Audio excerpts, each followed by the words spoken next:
So today I'm actually here to pitch my product, but before that, let me introduce myself. My name is Arnav Sivaram. I'm currently in 10th grade, studying Coimbatore itself.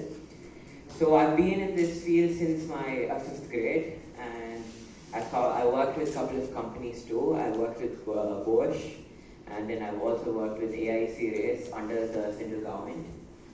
And right now I'm working on my own product, which is what I'm going to pitch soon. I'm an aspiring tech enthusiast. I'm the founder of Swift Surf as well. So yeah, let's get into the startup. So right now I'm building a drone operating system. This is a 16-bit drone operating system which is built using a Minix architecture. So what is the benefit here? So actually, traditional drones use real-time operating system, RTOS. So the complication is for since in drones and other autonomous vehicles or stuff, crewless airlines and stuff like that, you have a very small computer. You don't have the space or the power to insert a computer which is as powerful as a server, which actually is kind of bad when you're going to perform highly resource-hungry tasks like AI navigation, image processing, and etc. So for that, people usually use a centralized server from where all the data is trained, and the drone just acts as a thing that interprets all the data and is able to give the result, is able to send the result back to the server, which again, processes it. Or, when you're going to, costlier drones, they might just do the processing, but then you still need a centralized server where all the major training takes place. But the problem here is latency. So let me give you a simple example. So for example, let's say there is a camera in a factory which looks through a conveyor belt where all the products are going in. And the work of the camera is to find if any of the product have any visual defects. But this camera works with a centralized server, which is like what current traditional real-time drones use, similar technology. If there is a small delay in the bandwidth, what is going to happen? This drone the camera won't be able to detect the malfunction in the right time, which could result in a very big problem later. So this is what I took up as a problem statement to solve, and this product of mine uses edge technology, edge architecture. But then later the issue was, to implement that, you'll have to compensate a lot of the stuff. Like your performance will be compensated, your features will be compensated, just for bringing in the edge architecture. For that, I started using something called the Minix kernel, which came before the Linux. This is a microkernel. So this operating system that I built is capable of running 4 times faster, around 400% faster than the traditional already available operating system. Here I've used a couple of techniques which are used by current, like NASA, ISRO for their automation, and still it is able to run all these tasks while consuming the same amount of resource as a drone which has less processing power and uses a centralized system, while running all the tasks in the drone itself. So yeah, that is my product. And actually, next slide please. Next. So here, what have I actually built? So here I've implemented loadable kernel modules. The major selling point of this operating system is that it is built around a developer. This is mostly, I built this for B2B purposes, and it is built around the developer.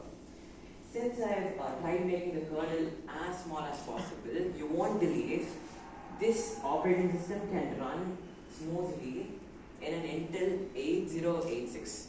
This is a chip which came back in late 1970s, and the operating system can still run smoothly in that. So yeah, here it is built completely around the developer. We have implemented a technology. I have implemented technology called loadable kernel machines, where you are able to implement any of, like for example, if I am going to build a drone or a quadcopter, and I want to build a navigation system, or let's say I want to build AI-powered, heat, a thermal sensor, something that detects the thermal rate of the place, or something like that. You are able to build it or implement it straight from your code without editing anything. So the major fact, like for example, when you're transferring a code from one operating system to another, you usually have to change some stuff, like relevant to that operating system. But here you don't have to do that. Here I've used a technology which is able to match out all the metadata, so it is extremely easy for the developer to adapt. And then I've used something called pre-empty in real time. So what this does is that it will reduce the latency. So yeah, what this basically does is that rather than running all the tasks at once, it prioritizes all the tasks in a hierarchy, in a vertical order, so that it will be able to stop any task which has low priority in midway and start working on the ones which are highest priority. So you will feel like the operating system is running as smoothly as possible. So these are some distinctive features which I have used. One is ACPI. So ACPI is for dynamic power scaling. The one thing, this actually took me about 3 months to develop this single feature. This operating system is capable of running in 16-bit, 32-bit, as well as 64-bit architectures. It is completely reverse compatible in broad ranges of softwares. As I said, processors from late 1970s could work in this. And by using sensor fusion, we are easily able to get data from the available sensors, which without consuming much resources.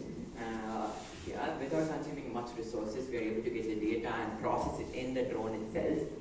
And then finally, we have PID, which is basically the technology used in all aerial drones, planes, and etc. for AI-based flight services. Next one. So I've also implemented some system services in the drone operating system itself to make things easier for developers. As you know, nobody is going to take up anything extremely hard and learn it too. Let's make small changes. So I've made it simple for them. So here we use something called dynamic linking. As I've explained before, this is easy to scale between multiple different architectures inside a single OS itself. For example, I'm implementing a functionality in a 16-bit, and later I'm converting my architecture to a 64-bit architecture. So at times, right now, you will have a problem in the running of the program. But through this technology, we are able to run as smoothly as possible here. And then finally, we have random rotation. This is basically me trying to reduce the amount of data that is given in and trying to, train the model in just the available amount of data. Through implementing all of these technologies, what we are resulting is the memory footprint of this OS, you won't believe, is just 1 MB. Thank you. This is like the working of this application. So yeah, thank you.